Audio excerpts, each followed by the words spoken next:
কাছে মনে হচ্ছে যে আমিই চোর। বোতল একটা। বোতল আবার কি? আজ এরা ফালতু ছেলেদের আমি বোতলই ডাকি। কোথায় আপনি? আপনার জন্য আমি কতক্ষণ ধরে দাঁড়িয়েছিলাম, শুনতে পাচ্ছেন না আপনি? তোমার নাম কি সীমা? হ্যাঁ। তুমি ভার্সিটি অ্যাডমিশনের জন্য খালার বাসায় আসছো? কিন্তু আপনি কি করে জানেন? নাজমুল নামের একজনের তোমাকে রিসিভ করার কথা না? হ্যাঁ, আসার কথা। সেই নাজমুল নামের ছেলেটাই হচ্ছে আমি। আপনি সেই নাজমুল? খালা তো বলেছিল খুব ভদ্র শিষ্ট শান্ত একটা ছেলে। এত দেরি হলো কেন? সেটা আমাকে কেন জিজ্ঞেস করছো খালা? তোমাদের বাসায় কাজের ছেলেকেই জিজ্ঞেস করে নাও। আমাদের বাসায় আবার কোত্থেকে কাজের ছেলে এলো? কার কথা বলছিস?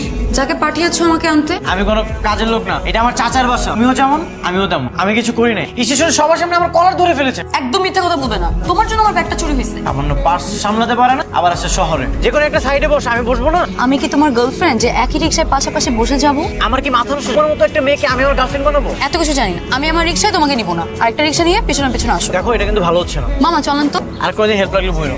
বাই। কি সুন্দরী, একা একা কি লাগেছে? আমরা কিন্তু সিঙ্গেল আছি। কি হয়েছে ভাই? আপনারা কি ওকে প্রেমের প্রপোজাল দিতেছেন? আপনি এত সুন্দর সুদর্শন হ্যান্ডসাম একটা ছেলে, আপনার রুচি ভাই এত জঘন্য। যা তো এখান থেকে।